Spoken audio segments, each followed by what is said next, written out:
안녕하세요. 저는 기적과도 같이 한순간에 사랑하는 사람을 얻은 반면 사랑하는 사람을 잃은 중년의 한 여자입니다. 여러분은 살면서 배신의 순간을 당해보셨나요? 당해보셨다면 얼마나 당해보셨나요? 저는 피도 눈물도 없는 인간들을 너무나 가까이서 봐야 했고 그 순간은 비참하기 짝이 없었습니다. 아마 감히 누구도 상상 못할 만큼의 고통이라고 자신 있게 이야기할 수 있을 것 같네요. 그래도 다행이라면 여전히 제 곁엔 절 사랑해주고 또 제가 사랑하는 사람이 남아있다는 건데요. 도대체 제가 무슨 사연을 가지고 있는 건지 이야기해 보겠습니다. 저는 이른 나이에 남편을 만나 결혼을 했습니다. 그 당시엔 선을 보고 결혼하는 일이 흔했지만 저희는 연애 결혼을 했어요. 제 친구의 친구였던 남편은 우연히 마주친 자리에서 저한테 한눈에 반해 줄곧 절 따라다녔습니다. 남편은 그리 잘생긴 편은 아니었기 때문에 저는 처음에 외면을 좀 했었어요. 그냥 못생긴 사람이 나 좋다고 따라다니는데 처음엔 좀 무섭기까지 하더라고요. 하지만 나중엔 그 무서움이 짜증으로 변하고 그 짜증이 안쓰러움으로 변하다가 또 그게 미안함으로 변하면서 그 이후론 제 마음도 그 사람에게로 움직이게 되던 거 있죠? 여러분도 한번 상상을 해보세요. 못생긴 사람이 나 좋다고 따라다니는데 내가 어딜 가든 다 쫓아다니는데 얼마나 무섭겠어요? 근데 끈질긴 남편은 1년이 넘도록 제가 좋다며 따라다녔고 이 사람이 점점 착하고 좋은 사람이라는 게 느껴지면서 제 마음도 점차적으로 움직일 수밖에 없었습니다. 그 이후 결혼을 하면서 남편과는 아이 셋을 낳아 길렀어요. 큰아들과 두 딸을 낳아 키웠는데 남편도 저도 그닥 부유하지 못한 상황에서 결혼을 한 터라 아이를 낳아 기르는 게 참 쉽지 않더라고요. 그래도 어떻게든 아이들이 잘 자랄 수 있도록 열심히 공부도 시키고 해줄 수 있는 건 다 해주려고 노력을 많이 했습니다. 근데 애들 키우는 게 그리 마음처럼 쉬운 일이 아니더라고요. 우리 큰아들은 첫째라 그런지 몰라도 항상 의젓했어요. 남편을 닮아서 그런지 모르겠지만 조용하고 차분하게 늘 자기가 해야 하는 일에 대해선 성실하게 해내는 아이였죠. 그래서 그런지 속 썩이는 일이 없었어요. 우리가 무슨 말을 하든 늘 네네 하는 예쁜 아이였죠. 우리 첫째만 생각하면 마음이 따뜻해지는 추억들이 몇 개 있는데요. 그중에 몇 개만 좀 자랑해 볼게요. 우리 첫째가 5살 때 일이었을 거예요. 제가 수족 냉증이 있어서 겨울엔 항상 고생을 특히나 더 많이 했었죠. 특히 자다가도 다리에 쥐가 심하게 나서 끙끙 앓기도 했는데 그때마다 제가 힘들어하는 모습을 우리 아들이 많이 봤었어요. 근데 어느 날은 제가 자다가 다리에 쥐가 나는 게 아니라 뭔가가 막 제 다리를 만지는 느낌이 들더라고요. 그때는 남편이 다니던 공장에서 새벽조에서 일을 하고 있어서 애들하고만 있었기에 혹시나 도둑이 든 건 아닐까 덜컥 겁이 나더라고요. 하지만 제가 호들갑을 떨면 자칫 상황이 더 위험해질 수 있기에 저는 살살 눈만 뜨고는 제 다리를 만지고 있는 정체를 확인했어요. 그리곤 제 다리를 만지고 있는 정체를 보고는 깜짝 놀랄 수밖에 없었습니다. 왜인지 아세요? 그 이유는 제 다리를 만지고 있던 사람은 시커먼 도둑놈이 아니라 바로 5살밖에 안 된 제 아들이었기 때문이었죠. 분명 제 옆에서 자고 있었던 아들이었는데 언제 깼는지 그 고사리 같은 손으로 제 다리를 만지고 있더라고요. 저는 이 밤중에 얘가 뭐 하는 건가 싶어 놀라서 물었고 이내 들려온 아들의 대답에 저는 눈물을 훔칠 수밖에 없었습니다. 왜냐하면 아들의 대답이 절 너무나 크게 감동시켰거든요. 정우야, 안 자고 뭐해? 엄마 다리 왜 만져? 아, 엄마가 맨날 다리 아파하니까 엄마 다리 아파해서 내가 만져주는 거예요. 뭐라고? 엄마 다리 아프지 마요. 엄마 다리 아프면 안 돼요. 그럼 정우 속상해요. 너무나 예쁜 아들의 말에 전 그 자리에서 눈물을 지을 수밖에 없었습니다. 알고 보니 아들은 제가 맨날 자다가 다리에 쥐가 나서 힘들어하니까 쥐가 나지 말라며 주물러 주고 있던 거였어요. 항상 남편이 제가 아파할 때마다 다리를 주물러 줬던 걸 큰아들이 옆에서 봐왔는데 그걸 얘가 그대로 따라하는 것 같더라고요. 근데 그 고사리 같은 손이 주무르며 얼마나 힘있게 주물렀겠어요. 그냥 살살 만지는 수준밖에 안 되니 저는 누가 내 다리를 주무른다는 생각은 못하고 도둑이 들어와 허튼 짓을 한다고 생각을 했던 거였죠. 정말 생각지도 못했던 상황에 그게 너무나 감동스럽더라고요. 여기에서 끝이 아니었습니다. 그때도 추운 겨울이었는데 그때는 우리 아들이 고등학생 때였습니다. 어느 날 제가 출근을 하려고 외투를 입는데 그 외투 주머니에 무언가 뜨거운 게 있는 거예요. 저는 너무 놀라 화들짝거리며 주머니에서 손을 뺐고 뭐가 들어있길래 뜨겁나 싶어 살펴보니 그 안에는 한창 달궈진 핫팩이 들어가 있었어요. 네, 누가 넣어 놓았는지 예상이 가시죠? 네, 맞습니다. 바로 저희 큰아들이었어요. 큰아들이 학교 가기 전 아침밥을 다 먹고 치우면서 제가 깜짝 놀라 핫팩을 들고 있는 걸 보더니 그제서야 말을 하더라고요. 아, 맞다. 엄마가 깜짝 놀랄 줄 몰랐다. 많이 뜨거웠어요? 그거 주머니에다가 넣어놓으면 하루 동안은 따뜻하니까 손 녹여가면서 일해요. 뭐야, 이거 네가 넣어놓은 거야? 네, 엄마 또 겨울이라 손 절여 하는 것 같아서요. 문방구점에서 샀어요. 우리 아들이 이런 놈이었어요. 이렇게 섬세하고 따뜻한 놈이었죠. 그때부터 우리 아들은 겨울마다 제 주머니에 핫팩을 넣어놓았고 그날부터 시작해서 한참 동안 제 겨울은 항상 따뜻했습니다. 하지만 그 따뜻함이 오래가지 못했어요. 왜냐하면 저희 아들이 딱 28살이 되던 해 정말 너무나 큰 시련을 당해야만 했거든요. 운동을 좋아했던 우리 아들은 조기 축구에 가서 주말마다 축구를 할 만큼 건강한 아이였습니다. 공부도 열심히 했던 아이라 대학교도 좋은 곳으로 갔고 덕분에 취직도 대기업은 아니더라도 중견기업 중 복지가 좋은 곳으로 들어가 승승장구하며 일을 하고 있었죠. 그런 아들이었기에 이제는 여자만 잘 만나 좋은 가정 꾸려 살면 끝이라고 생각을 했어요. 하지만 그 희망은 완전히 무너져버리고 말았습니다. 왜냐하면 아들이 출근하던 길에 아침까지 술을 마신 음주운전 차량이 횡단보도를 건너던 제 아들을 덮쳤기 때문이었죠. 아들은 그 교통사고로 인해 인생의 큰 비극을 맞이하게 되었고 하반신 마비 판정을 받아 평생을 걸을 수 없는 몸이 되고 말았어요. 이 사건은 저희 가족에게도 너무나 슬픈 사건이었습니다. 아들은 자신의 다리가 움직이지 않는 것이 느껴지자 거의 미친 사람처럼 발광을 해댔어요. 안 돼. 내가 왜 이렇게 살아야 되는데. 죽어버릴 거야. 나 죽어버릴 거라고. 그냥 차라리 죽이지. 왜 살아있게 만드는데 왜 날 고통스럽게 하는 거냐고. 왜? 아들은 눈물이 눈물인지 콧물이 콧물인지도 모르게 오열을 하며 고통스러워했습니다.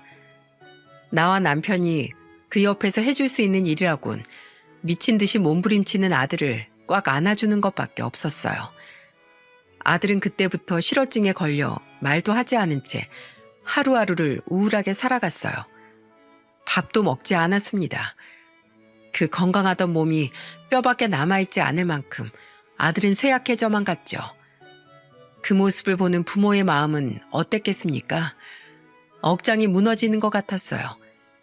하지만 우리 부부라도 정신을 차리지 않으면 아들이 영영 일어나지 못할 것 같아 전 마음을 굳게 먹고 약해진 아들과 싸우기로 마음을 먹었죠. 그때부터였습니다. 그 전쟁 같은 시간이 시작된 건 아들은 먹기를 거부했고 저는 철저하게 먹여야만 했어요. 제가 밥상만 들고 가면 아들은 먹기 싫다며 다 뒤집어 엎어버렸습니다. 무조건 먹기 싫다는 게 이유였어요. 워낙에 착했던 놈이기에 처음엔 그냥 안 먹는다고 거부만 했는데 나중엔 제가 억지로 먹이려고 하자 그때부턴 아예 상을 뒤집어 엎어버리더라고요. 그 모습을 볼 때마다 속상해서 화를 냈죠. 왜 안 먹는다는 건데? 왜? 왜 안 먹어? 너 진짜 죽으려고 그래? 지금 네 꼴을 봐. 이렇게 말랐는데 뼈밖에 안 남았는데 왜 안 먹는다는 거야 대체? 싫어. 죽어버릴 거야. 그냥 죽는 게 낫다고. 왜 살리려고 하는데 왜? 그냥 죽어버리겠다는데 왜 살리려고 해? 그냥 나 죽게 놔둬. 이대로 죽어버리게 놔두라고요 좀. 아들이 밥을 먹지 않는 이유는 딱 하나였습니다. 죽어버리겠다는 게 그 이유였어요. 너무나 속이 상했습니다. 너무나 마음이 아팠어요. 왜 우리 가족에게, 아니, 왜 우리 아들에게 이런 시련이 오게 된 건지 정말 너무나 원망스럽고 고통스러웠죠. 하지만 전 포기할 수 없었습니다. 어떻게든 내 아들을 살려내야만 했어요. 아들이 장애를 가지게 되자마자 저는 일도 그만두고 아들만 돌보았기 때문에 하루 종일 아들과 함께 했어요.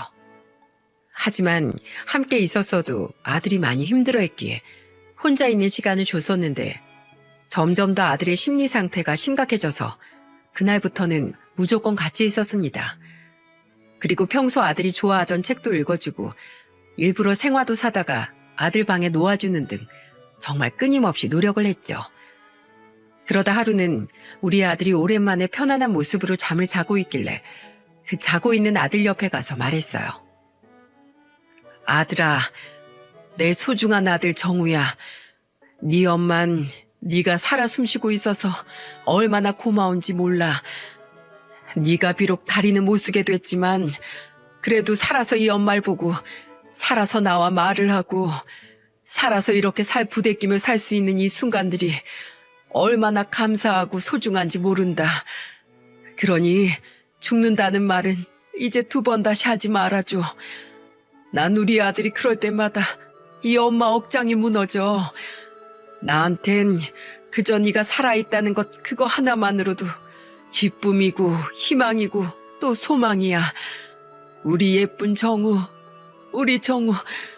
앞으로 엄마가 더 노력할게. 엄마가 널 위해서 더 많이 희생하면서 살게. 그러니 힘내자. 제발 힘내줘 아들. 저는 곤히 자는 아들의 발을 주무르며 말했고 이내 손과 머리를 한 번씩 쓰다듬어 주려 고개를 돌렸어요. 그리고 그때 누워있는 채로 눈물을 줄줄 흘리고 있는 제 아들 녀석의 얼굴을 보고야 말았습니다. 제가 쳐다본 걸 느꼈는지 아들 녀석은 그제서야 소리를 내며 흐느꼈어요. 그리고 말했죠. 엄마, 나 정말 죽고 싶어. 내가 왜 이렇게 살아야 돼? 내가 무슨 잘못을 했다고. 나 싫어. 다 원망스러워. 그냥 죽고만 싶어. 미안해요, 엄마. 못난 모습 보여드려서 정말 죄송해요. 아니야, 정우야. 이 엄만 괜찮어. 엄마는 다 괜찮다. 우리 아들만 이렇게 살아있다면 엄만 다 괜찮아. 그냥 살아만 있어줘. 엄마 옆에서 이렇게 숨이라도 쉬어줘. 나머지 네 엄마가 다 해줄게. 엄마가 평생 네 옆에서 네 수발 들면서도 살 수 있어. 그러니까 엄마 아들로 살아만 있어줘, 정우야. 엄마, 고마워요. 날 포기 안 해줘서, 이런 나라도 자식이라고 사랑해줘서. 우리 둘은 눈물겨운 대화를 하며 아주 오랜만에 서로를 꼭 껴안았습니다. 그리고 그날부터 우리 정우는 달라졌어요. 그때부터 다시 예전에 그 생기있던 정우로 돌아와 밥을 먹기 시작했죠. 그리고 자신 혼자서 침대에서 내려오는 법, 휠체어 타는 법 등등 모든 것을 익혀나갔어요. 정말 고마웠습니다. 그때만큼 우리 정우한테 고마웠던 적이 없었던 것 같네요. 그렇게 다시 아들의 마음이 회복이 되면서 아들은 점점 자신의 삶에 더 적응을 해나갔어요. 그때부터는 장애인들이 다니는 직장에 나가면서 돈도 벌기 시작했고 또 원래부터 좋아했던 운동까지 시작을 했어요. 이제는 축구를 할 수 없는 몸이 되었기에 아들은 휠체어 테니스를 배웠답니다. 그리고는 기적의 순간까지 이루어냈죠. 아들은 테니스를 배우다 장애인 올림픽인 패럴림픽에도 나갔어요. 비록 메달은 따지 못했지만 아들은 그 올림픽에 나갔다가 자신도 무언가를 할 수 있다는 자신감과 희망을 얻게 되면서 더 생기 있게 살아가는 계기가 되었습니다. 하반신 마비의 고통 속에서 깨어난 우리 아들이 올림픽 선수까지 되었으니 그게 기적이 아니면 뭐겠어요? 그리고 지금은 완전 긍정맨으로 바뀌어서 너무나 행복하게 잘 살아가고 있답니다. 그렇게 아들이 회복되면서 우리 가정에 더 이상의 어려움은 없길 바라며 지내고 있었습니다. 하지만 제 인생은 그렇게 호락호락하지가 않았어요. 왜냐하면 저에게 있는 남은 두 딸이 참 제 속을 썩여도 너무나 많이 썩였거든요. 얘네 둘은 첫째와는 다르게 어릴 때부터 그렇게 제 속을 많이 썩였어요. 초등학교 때부터 고등학생 때까지 학교에서 사고를 안 치는 날이 없었습니다. 얘네들 때문에 제가 학부모 면담을 얼마나 불려갔는지 몰라요. 급기야 막내딸은 일진인가 뭔가에 가입을 해서는 학교 폭력의 주범으로 자리를 잡고 있었고 결국엔 고등학교 땐 퇴학까지 당하는 일이 벌어지고 말았죠. 근데 이 철없는 둘째 딸은 지 동생이 퇴학당해 학교 안 가는 게 부럽다며 고등학교 3학년인 애가 자퇴를 시켜달라고 조르고 졸라댔어요. 하지만 남편이 꽤나 엄격했기 때문에 자퇴는 절대로 시켜주지 않았죠. 그만큼 우리 딸들은 철이 없었습니다. 그리고 그 성정은 어른이 되어서도 어딜 못 가더라고요. 얘네 둘은 지네 큰오빠가 건강해서 회사 다닐 땐 주구장창 용돈 타서 쓰고 그렇게 애교 피우면서 살더니 지 오빠가 하반신 마비가 돼서 힘들어하는데도 거들떠 보지도 않았습니다. 아들이 우울증이 심해 방에만 처박혀 있을 때 씻지도 않았었기에 제가 늘 수건으로 몸을 닦아주는 것 말고는 물이 닿을 일이 없어 냄새가 좀 났었거든요. 근데 이것들이 어떻게 했는지 아세요? 진짜 싸가지가 없어도 너무 없어서 내 딸들이지만 그대로 뺨을 때리고 싶었을 정도였어요. 아우 냄새. 오빠 좀 씻어. 오빠 때문에 온 집안에 구린내가 얼마나 많이 나는 줄 알아? 집에 오기가 싫다고. 아 그러니까 내 말이 옷에 냄새 배길까봐 겁난다니까. 오빠 힘든 건 알겠는데 그래도 이왕 살았으면 그냥 사람답게 살아. 요즘은 휠체어도 좋은 거 잘 나와서 일상생활도 거의 지장 없대. 이렇게 대답하는 애들을 보면 여러분들은 뭐라고 하시겠습니까? 저는 너무나 화가 났어요. 그래서 말했죠. 이야, 이 싸가지 없는 것들 같으니라고. 오빠가 저렇게 힘들어하는 거 보면서도 그딴 소리 짓거리고 싶어? 어? 당장 나가. 너넨 내 집에 있을 자격도 없어. 당장 나가라고. 제가 두 딸 등짝을 퍽퍽 때리며 화를 내도 얘네들은 도무지 먹히질 않았어요. 아, 엄마 아파. 아프다고. 그리고 어딜 나가 추워 죽겠는데. 이건 엄마도 잘못이야. 집에 하루 종일 있으면서 오빠 좀 씻겨 엄마. 그러니까 뭐 세상 다 잃은 사람처럼 저래? 아우 아파. 그만 좀 때려. 이 두 딸한텐 이 정도는 말도 통하지 않았기에 전 빗자루까지 가지고 와서 온몸을 다 구석구석 때려버렸고 그제서야 제가 진짜로 화난 걸 알았는지 두 딸은 주랭랑을 치며 나갔습니다. 이렇게 철이 없고 인성이 안 된 것들이 내 딸들이었습니다. 부끄럽지만 이게 현실이었죠. 그리고 얘네들은 끝까지 절 힘들게 했어요. 둘 다 결혼 정년기가 되어 시집을 갔는데 사람은 끼리끼리 만난다고 두 딸들이 데리고 온 사이들 역시 개념이라곤 찾아볼 수가 없었어요. 어디다 밥을 말아먹고 왔는지 행동하는 것들이 죄다 똑같더라고요. 첫째 딸은 유흥을 그렇게 좋아하는 애라 허구한 날 클럽이라는 데 가서는 술 마시고 남자들이랑 놀다 들어오고 그랬네요. 남편이나 저나 매번 잔소리하고 말렸지만 끝까지 말을 안 듣더니 결국엔 클럽에서 만난 남자와 혼전 임신을 해 결혼을 했습니다. 애가 있어도 남자 꼴을 보니 누가 봐도 힘든 결혼 생활이 될 것 같아 뜯어 말렸어요. 왜냐하면 누가 봐도 그 남자는 날라리 같았거든요. 첫날 인사를 왔는데 어쩌는 줄 아세요? 참나, 지금 생각해도 기가 막히네요. 집 해주세요. 돈 없습니다, 저. 애는 실수로 생긴 거지 제가 원해서 생긴 거 아니에요. 물론 이미 생겨버린 거니까 책임은 지겠지만 모아놓은 돈이 없어요. 그러니까 몸만 들어갈 수 있게 집 좀 해주세요. 라고 말하는 게 아니겠어요? 참 어이가 없었습니다. 그때 제 남편이 말했어요. 자네, 결혼 허락 받으러 온 거 맞는가? 지금 자네 나이가 33살이라고 들었는데 그 나이 때까지 돈 하나 모아놓은 게 없다고? 그럼 대출이라도 받아. 가장이 되려면 그 정도 준비해야 할 거 아닌가? 우리한테 뭐 맡겨놨나? 어디서 감히 집 해달란 말아 뻔뻔하게 요구를 해? 아, 그럼 어떡합니까? 애는 곧 나올 텐데. 아빠, 그냥 집 좀 해줘. 나 그럼 밖에서 애 낳아? 애 데리고 살 집은 있어야 할 거 아니야. 이제는 딸까지 달라붙어서 돈을 달라고 요구를 해대더라고요. 그 모습을 보니 어처구니가 없었습니다. 하지만 남편은 호락호락한 사람이 아니었기에 그 자리에서 말했어요. 내가 애 가지라고 부추겼어? 그러니까 다 큰 인간들이 책임지지도 못할 짓을 왜 해? 난 절대로 집 못 해준다. 집 구할 돈도 없는 것들끼리 뭐 결혼? 난 이 결혼도 절대로 허락 못해. 너 그냥 혼자 살아. 저딴 책임감 없는 놈한테 어차피 시집 가봤자 네가 가장 노릇해야 할 건 눈에 뻔히 보이고 너도 꼬락선을 보아하니 네 자식 낳아봤자 여전히 철딱서니 없이 살 것 같으니 차라리 각자 살아. 네 애한테도 그게 나아. 남편은 절대로 집을 해줄 수 없다며 완강한 태도를 보였고 오히려 둘의 결혼을 말렸습니다. 근데 저도 여기에는 동의를 했습니다. 그 남자는 책임감이라곤 눈꽃만큼도 없어 보였거든요.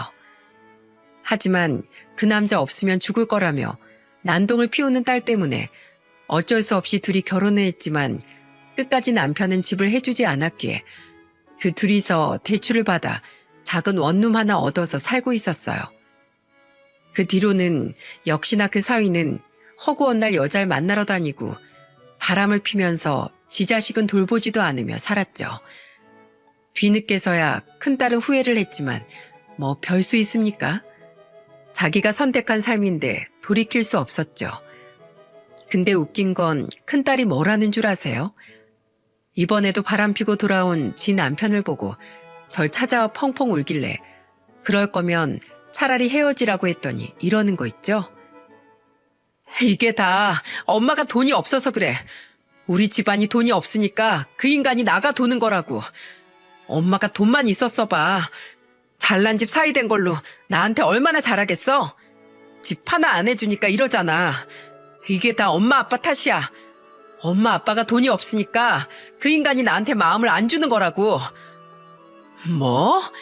야, 왜 네 남편이 밖으로 놔두는 게 우리 탓이야? 분명히 우린 결혼 말렸다. 그 인간이랑 살 바에야 차라리 혼자 애 낳고 살라고. 다 자업자득이야. 앞으로 우리 탓할 거면 찾아오지도 마. 저는 적반하장으로 나오는 딸을 더 이상 받아줄 수 없어 큰 소리 내고는 찾아오지도 말라며 내쫓아버렸습니다. 물론 처음엔 저도 위로해주고 타일러주고 생활비도 줘가면서 딸이 어떻게든 잘 살 수 있도록 해줬습니다. 근데 그때마다 돌아오는 건 더 큰 돈의 요구였고 큰딸은 직장도 다니지 않은 채로 무책임하게 살았어요. 그러니 정신 좀 차리라고 그때부터는 아예 받아주지 않았던 거였죠.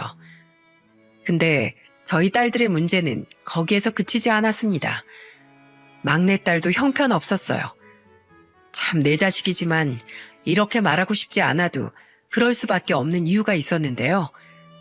저희 둘째 딸은 학생 때부터 그러더니 커서도 사고를 치며 다녔어요. 거기다가 스케일이 엄청나게 커져서 상상도 못할 사고를 여러 번 처댔습니다. 그리고 주종목은 사기였죠. 제 막내딸은 사기 사건으로 몇 번이나 경찰에 불려가 조사를 받아야 했고 몇 번이나 법적인 조치를 받았습니다. 처음엔 딸이니까 사기 사건으로 불려갔을 때 사기 금액을 딱 한 번 갚아준 적이 있었어요. 근데 그 이후론 우릴 믿고 마음 놓고 사기를 치더라고요. 사기 금액도 적지 않았어요.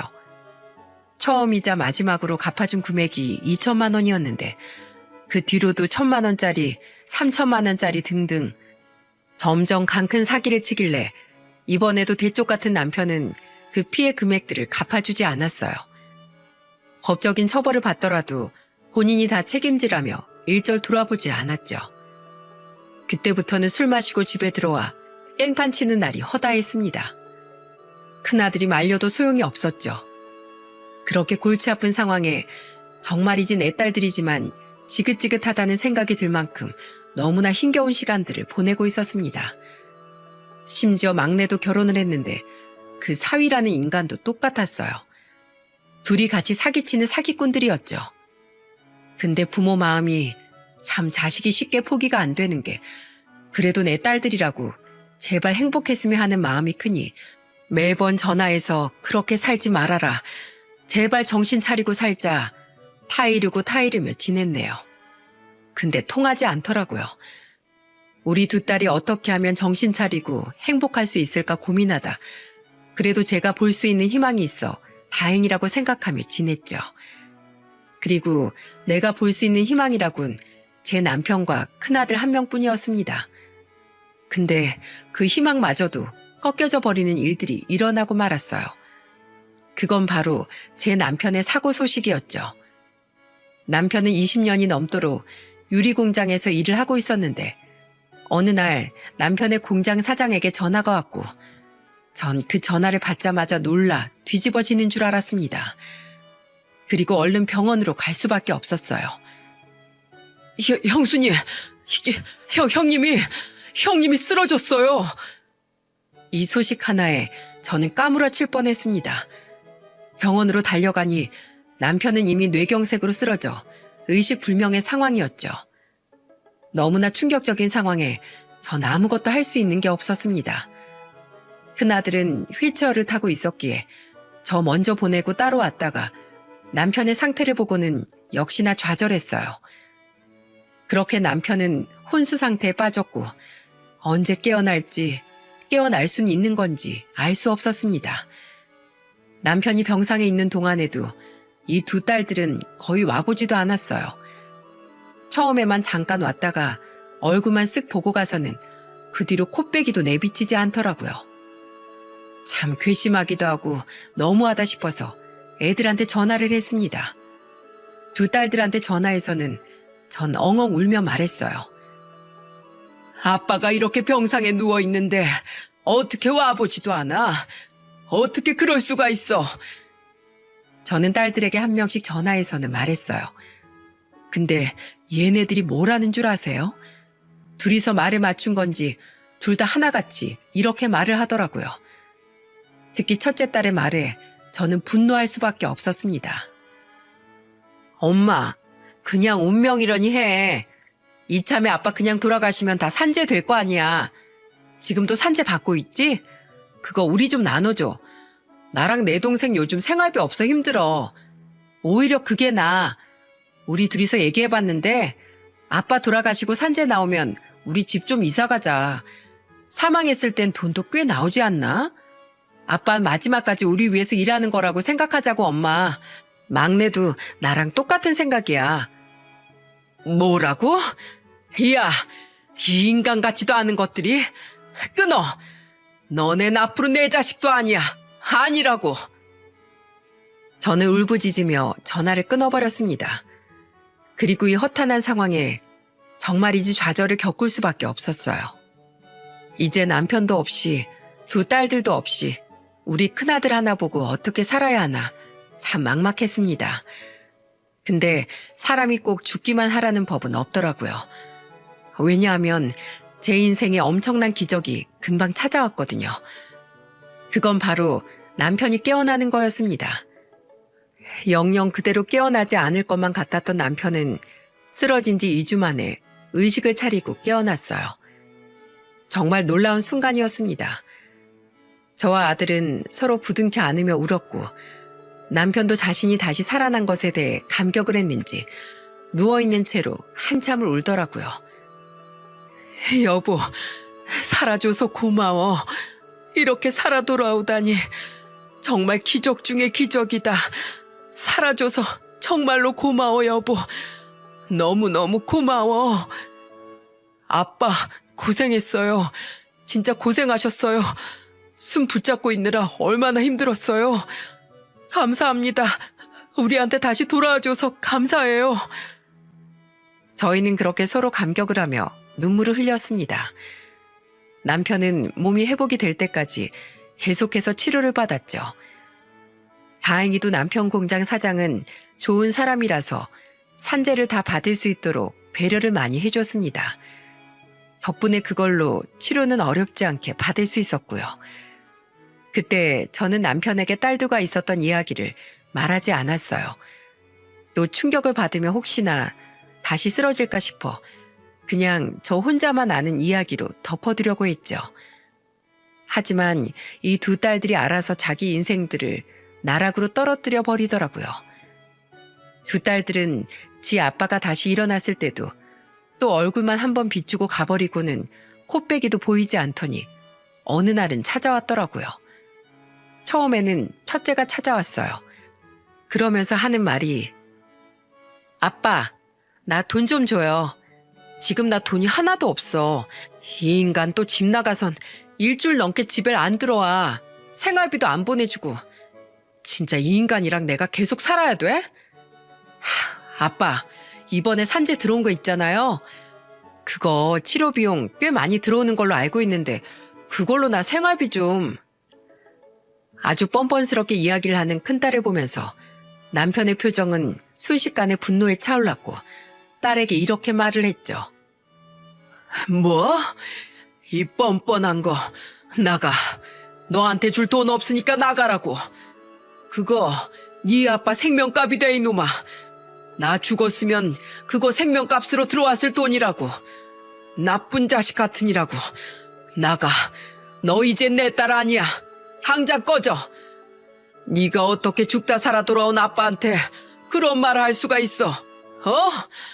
네가 그러고도 내 자식이라고 할 수 있어? 네가 내 딸이라고 할 수 있냐고. 어쩜 그렇게 사람이 안 변해?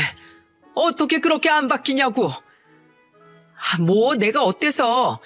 아빠는 아빠가 돼가지고 어떻게 이렇게 자식을 안 도와줘? 진짜 너무한 거 아니야? 아빠야말로 사람이 어쩜 그렇게 안 변해? 내가 뭘 안 해줬는데 뭘. 너 시집 갈 때 집 안 해준 거? 그거 너 정신 차리라고 그런 거 아니야. 그렇게 편하게만 먹고사 생각하니까. 근데 너 결혼하고 내가 어떻게 해줬냐? 내가 네 자식한테도 그랬어? 옷 필요하면 옷 사줘. 분유 필요하면 분유 사줘. 내가 뭘 더 얼마나 해줘야 하는 거야? 네가 네 자식 부모지 내가 부모야? 그래, 내가 낳아 기르냐고. 됐다, 당장 나가라. 내 집에서 당장 나가고 다신 돌아오지 마. 앞으로는 국물도 없으니까. 남편은 고래고래 소리를 딸에게 질러댔어요. 저는 흥분한 남편을 보면서 또다시 쓰러지면 어쩌나 걱정이 돼서 얼른 나서서는 큰딸을 내쫓아버렸습니다. 야, 너 가. 네 아빠 쓰러지는 걸 보고 싶어서 그래? 나도 이제 너 내 딸로 인정 못해. 너 네 아빠 쓰러져서 눈 감고 있을 때 나한테 했던 행동 까먹었어? 난 그때부터 너 내 딸로 인정 안 했어. 알아? 그러니까 다신 여기 찾아오지 마. 막내한테도 전해. 이제 너네 우리 딸 아니라고. 제가 있는 힘껏 밀어대니 딸은 속수무책으로 끌려 나가버렸습니다. 그리고 남편은 제가 딸한테 말한 걸 듣고는 무슨 일이냐며 물었고 저는 결국 남편에게 딸들과 있었던 대화를 다 말해주었죠. 역시나 그 말을 듣고 분노한 남편은 그때부터 철저하게 더 돌변했습니다. 그리고 역시나 또다시 터져야 할 것이 터지고 말았고 그때부터 두 딸들의 인생은 완전히 바닥으로 떨어져 버리고 말았어요. 큰 딸이 쫓겨난 뒤에 이번엔 작은 딸이 또 집으로 찾아왔습니다. 그리고 하는 말이 또 헛소리였죠. 아빠, 나 큰일 났어. 나 돈 좀 줘요. 진짜로 갚을게. 아빠, 나 진짜 이번에 큰일 터져서 이거 못 막으면 나 감방 갈지도 몰라. 그러니까 제발 나 좀 구해줘. 제발. 아빠 이번에 산재 나온 거 있을 거 아니야. 나 그거 좀 잠깐 빌려 쓰게 해줘요. 나 진짜 이번에 걸리면 수갑 차야 돼. 역시나 둘째 딸은 이번엔 또 어디서 사기를 쳤는지 또 그걸 해결해달라며 돈 얘기를 꺼내왔습니다. 저와 남편은 이번에도 분노할 수밖에 없었습니다.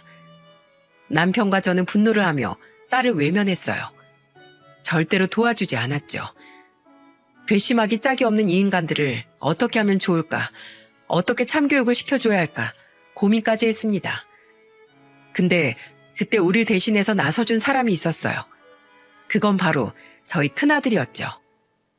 저와 남편이 두 딸에게 시달리는 걸 옆에서 다 지켜본 아들은 두 딸이 그냥은 정신 차릴 것 같지 않자 아주 제대로 정신교육에 참교육을 시켜줄 계획을 다 세웠었더라고요. 그리고 그 뒤로 저희는 정말 통쾌하게 두 딸에게 참교육을 시킬 수 있었습니다. 우리 첫째 아들이 둘째 딸이 와서 또 사기친 걸 말한 걸 경찰에 신고를 한 거였어요.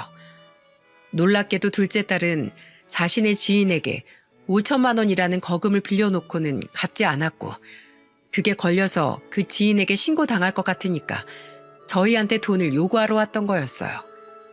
그리고 정말 멍청하게도 둘째 딸이 사기를 친 사람은 큰아들 놈의 고등학교 동창생이었습니다. 저희 집에도 학생 때 자주 밥 먹으러 오고 놀러왔던 아이였는데 제 둘째 딸이 번호를 가지고 있었는지 간간히 연락을 하고 지내다가 사기를 쳤던 모양이더라고요. 알고 봤더니 그 동창생이 정말 착한 아이였는데 거금을 사기당하고서 바로 신고를 한 게 아니라 제 아들한테 먼저 연락을 해서 상담을 했던 모양이었습니다. 그리고 그걸 알게 된 아들놈은 지체하지 않고 그걸 경찰서에 신고를 해버렸던 거였죠. 그 길로 막내는 사기죄로 끌려 들어갔고 결국엔 어떠한 합의도 할 수 없이 속수무책으로 감방에 들어가는 신세가 되고 말았어요. 막내는 감방에 들어가는 그 순간까지도 우리를 향해 원망의 소리를 뱉었습니다. 우리는 막내딸이 감방에 들어가는 것도 보지 않았는데 그때 제 큰아들한테 전화를 해서는 이러더라고요. 아들이 스피커폰으로 들려준 막내딸의 최후의 목소린 이러했습니다. 내가 용서하나 봐. 절대로 용서 안 할 거야. 내가 감방에서 나오면 오빠부터 가만 안 둬. 어디 너네가 나한테 이렇게 하고 잘 먹고 잘 사나 보자.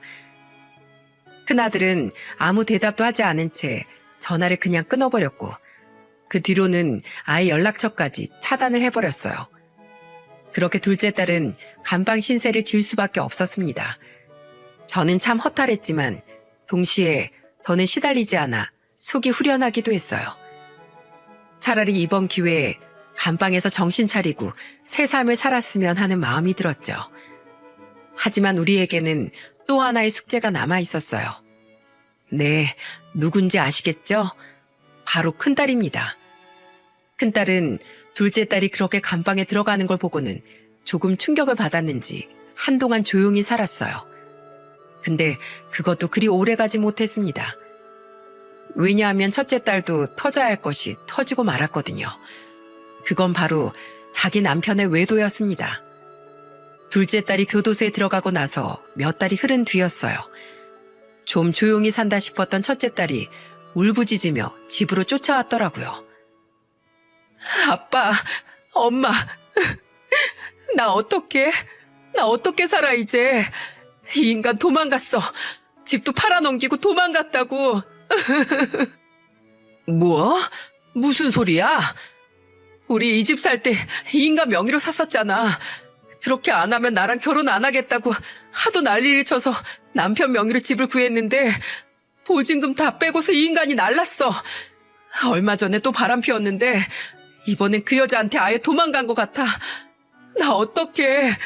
엄마, 나 어떡하냐고. 이 집 대출금도 남아있는데 아직. 딸의 말을 들어보니 바람이 난 사위는 집 계약일이 다 된 걸 알고는 그때를 기다렸다가 재계약을 하지 않고 아예 보증금을 집주인에게 받아서 그걸 가지고 도망가 버린 거였어요. 그러니 집 없이 보증금 대출금만 남은 딸이 엉엉 울면서 하소연을 하는 거였죠. 엄마, 아빠, 나 진짜 어떡해? 대출금 어떻게 갚으라고? 내 인생 망했어. 다 망해버렸다고. 딸은 엉엉 울면서 말했습니다. 근데 역시나 이미 큰딸도 외면하기로 작정한 남편은 말했어요. 뚝 그쳐. 네가 자초한 인생이니까 네가 알아서 책임지고 살아. 여기 다신 찾아오지 말랬지? 썩 나가. 너란 인간은 나 더는 보고 싶지 않으니까 당장 나가라고. 아빠, 나 좀 받아줘요. 나 여기서 살게 좀 해줘. 나 진짜 이제 다 끝났어. 남편 없이 애도 혼자 키워야 하는데. 아빠, 내가 잘못했어. 다신 안 그럴게. 웃기지 말어. 난 너 같은 딸 둔 적 없다. 나한텐 자식 한 명뿐이다. 큰애 하나뿐이야. 그러니까 다신 여기 찾아오지 마. 남편은 끝끝내 딸을 받아주지 않았어요. 결국 그대로 쫓겨난 딸은 집도 절도 없는 상태가 되어버리고 말았죠.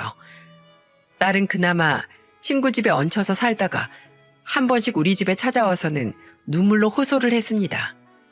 그게 몇 달이나 지속이 되었어요. 그때 남편은 큰 결심을 한 듯 했습니다. 그리고 또 한 번 찾아온 딸에게 말을 했죠. 너 이 집에 들어와 사는 대신에 조건이 있다. 어? 뭔데 아빠? 나 다 할 수 있어. 나 진짜로 다 할게. 지금부터 당장 일구해. 일 다닐 생각해. 취직 제대로 하면 먼저 이 집에 들여보내줄 거야. 그리고 이 집에서 사는 대신에 생활비랑 월세 내. 이제 앞으로 공짜로 네 부모 노릇할 생각 없다. 네가 정말로 정신 똑바로 차리고 살고 싶으면 내가 말한 조건 다 들어야 할 거다. 안 그럼 나 너 자식으로 안 봐도. 아빠, 알았어요. 나 당장 나가서 일구할게. 당장 일 다닐게. 그리고 이 집에 오면 집안일은 다 네 몫이야. 네 엄마 지금까지 네 오빠 간호하고 내 간호하느라 힘 다 썼어. 이제 그거 네가 다 해. 그게 제일 큰 조건이야. 그것 때문에 너 집에 들이는 거야. 그거 아니었으면 너 이 집안에 얼씬도 못해. 남편은 놀랍게도 큰딸을 집에 들일 생각을 했는데 그건 바로 저 때문이었습니다. 제가 10년을 넘게 다리를 못 쓰는 큰아들의 수족이 되고 이제는 남편의 병간호까지 하는 것을 보더니 그게 안타까웠는지 큰 결심을 하며 큰딸을 받아준 거였어요. 결국 큰딸은 그 모든 것을 다 하겠다고 각서까지 썼습니다. 첫째, 직장 생활을 무조건 유지할 것. 직장을 그만두는 동시에 집에서 나갈 것. 둘째, 매달 월세 30만 원씩, 생활비 30만 원씩 낼 것. 셋째, 집안일은 무조건 다 한다. 그것도 안 하면 바로 집에서 나갈 것. 이 세 가지 조건을 다 걸고 딸은 각서에 자신의 지장까지 찍고는 실제 공증까지 다 받았어요. 그 조건으로 딸은 집에 들어오게 되었고 그때부터 우리는 같이 생활을 하기 시작했습니다. 저는 딸이 진짜로 정신을 차리게 하기 위해 일절 집안일을 도와주지 않았어요. 딸은 직장일에 집안일에 육아에 너무나 힘들어했지만 그 일을 멈출 수 없었죠. 그렇다고 집을 나갈 수도 없었습니다. 왜냐하면 이미 대출금이 꽉 차버려서 신용도가 낮아 다른 집으로 대출받아 들어갈 수도 없었거든요. 울며 겨자 먹기로 딸은 모든 조건을 다 지키며 살 수밖에 없었고 저는 오로지 남편과 우리 아들을 케어하는 거에만 집중을 하면서 살고 있는 중이에요. 근데 우리 딸이 한 번은 이런 소리를 하더라고요. 집안일을 하면서 그리고 제가 제 아들과 남편 간호하는 걸 보면서 우리 큰딸이 언젠가 한 번은 이런 소리를 했어요. 엄마, 내가 옆에서 보니까 엄마 고생 많이 하면서 살았네. 내가 몰랐어, 엄마. 난 그냥 밖에 나가서 놀기만 했지. 엄마가 어떻게 사는지, 오빠랑 아빠가 어떻게 살고 있는지 전혀 돌아보질 않았었네. 미안해요, 엄마. 이제야 내가 좀 정신이 차려지나 봐. 엄만 우리 새 키우면서도 밖에 나가서 일하고 집안일하고 다 했는데 내가 그 희생을 너무 모르고 살았어. 미안해요, 엄마. 이제라도 내가 사과할게요. 그게 이제 알아졌니? 그래, 네 아빠가 너한테 이렇게 온갖 일 시킬만 하다. 너 그렇게 사는 거 아니야. 네 아빠 그렇게 쓰러진 거 가지고 돈 달라 하는 거? 그거 정말 할 짓 아닌 거다. 그게 어떻게 자식이 부모한테 할 소리야? 이제라도 깨달았으니 정신 바짝 차리고 살아. 그리고 자식 새끼 잘 키워. 절대로 너처럼 키우지 말란 소리야. 저는 좀 따끔하긴 해도 쓴소리를 해버렸습니다. 왜냐하면 단 한 번의 말로 제 마음이 풀어지기엔 받은 상처와 아픔들이 너무나 많았거든요. 그래도 딸은 그 쓴소리를 듣고도 수긍을 하는 듯 했습니다. 저는 그것만으로도 얘가 발전했다고 생각해요. 그리고 지 오빠한테도 한 번씩 가서 미안했다고 이야기하고 월급 받은 걸로 얼마 전엔 지 오빠 것까지 다 해서 우리 옷을 사왔더라고요. 지금까지 딸이 한 번도 우리한테 그런 거 해줘 본 적이 없었기에 그때는 좀 마음이 풀어지면서 녹는 듯 하던 거 있죠. 지금은 지 오빠랑도 사이가 좀 풀어져서 가끔씩 밤에 둘이서 맥주도 마시고 하는 것 같더라고요. 같은 뱃속에서 나왔어도 정말 다른 남매들이었는데 요즘은 둘이서 밤에 같이 있는 걸 보면 그래도 둘이 남매는 남매구나 싶게 얼굴이 많이 닮아 있었어요. 노년이 되어서야 이 모습을 볼 수 있었다는 게 좀 씁쓸하긴 하지만 그래도 저는 지금이라도 볼 수 있어서 다행이 아닌가 싶어요. 그렇게 큰딸은 조금씩 정신을 차리고 있는 반면에 둘째는 정신을 못 차리고 살고 있는 것 같습니다. 얼마 전에는 큰딸이 면회를 다녀왔는데 여전히 우리 욕을 그렇게 했다고 하더군요. 그래서 막내는 볼 생각이 앞으로도 없습니다. 여러분, 우리 인생이 참 생각처럼 쉽지가 않은 것 같아요. 그렇죠? 저는 우리 자식들을 보면서도 같은 뱃속에서 나왔어도 이렇게 다를 수가 있나 싶게 힘들게 키웠답니다. 그리고 그 끝이 참 허무하고 끝까지 안타깝게 끝나버린 막내를 보면서 내가 너무 잘못 키웠나, 내가 어디에서 어떻게 잘못한 걸까 후회와 자괴감이 몰려오기도 하더라고요. 하지만 그 자괴감은 씻어버리기로 했습니다. 지금 이렇게 잘 크고 있는 제 큰아들과 이제야 정신을 조금씩 차리고 있는 큰딸이 있으니까요. 그리고 우리 큰아들은 지금 정말 감사하게도 여자친구를 만나고 있어요. 영영 애인이라곤 사귈 수 없을 것 같았던 큰아들에게 같은 장애시설에서 근무를 하는 여성과 눈이 맞아 너무나 예쁘게 만나고 있는 중이랍니다. 얼마 전엔 인사하러 왔었는데 참하고 예쁘더라고요. 우리 아들이 장가 가는 걸 볼 수나 있을까 싶었는데 그 소원을 이룰 수 있을 것 같습니다. 왜냐하면 둘이서 결혼을 하고 싶다며 그 자리에서 우리한테 이야기를 했었거든요. 남편도 저도 그리고 우리 큰딸도 너무 좋아서 그날 하루 종일 그 얘기 가지고 시간을 한참 보냈었네요. 이제야 우리 아들의 삶에도 쨍하고 해뜰 날이 오는 것 같습니다. 그리고 그걸 보는 저와 남편, 그리고 우리 큰딸의 마음도 너무나 기쁘고 좋고요. 이제야 우리 가족에게 웃을 날이 오는 것 같네요. 여러분, 제가 이 사연을 쓰게 된 이유는 여러분에게도 마음처럼 되지 않은 일들이 분명 살면서 있을 텐데 그때마다 너무 큰 자괴감과 고통을 느끼지 않았으면 해서예요. 그리고 언젠간 좋은 일이 반드시 찾아오니 희망을 잃지 마시라는 이야기를 전해주고 싶어서 이렇게 저의 길고 창피한 사연들을 적게 되었네요. 제 글을 보시면서 어떠셨나요? 제가 그리 긴 세월을 산 건 아니지만 그래도 겪어보니 그래요. 이 세상에 나쁘게 돌아가는 일들이 무조건 내 잘못 때문만은 아니라는 거. 혹여나 내가 잘못했다고 하더라도 다시 돌이키면 됩니다. 틀렸다는 걸 알게 됐을 때 큰딸처럼 조금씩이라도 고쳐가면 돼요. 그리고 다시 그 나쁜 길로 돌아가지 않으면 됩니다. 저는 비록 우리 두 딸 중에 여전히 아픈 손가락으로 남아있는 자녀가 남아있지만 이 딸로 인해 그리 많이 슬퍼하거나 후회하지 않으려 합니다. 얘도 언젠간 부모의 마음을 알고 돌아오겠죠. 그리고 그러지 않는다고 하더라도 미련을 갖지 않으려고 합니다. 더는 제 인생을 허비하고 희생하지 않으려고요. 여러분도 부디 제 사연을 들으시면서 인생의 큰 깨달음을 한번 깨달아 보시길 바랄게요. 그리고 여전히 건강을 회복 중에 있는 저희 남편의 건강을 위해서 응원을 해주시기 바랍니다. 그리고 우리 아들과 제 인생도 응원해 주시고요. 저도 늘 멀리서 응원하고 있겠습니다. 감사합니다.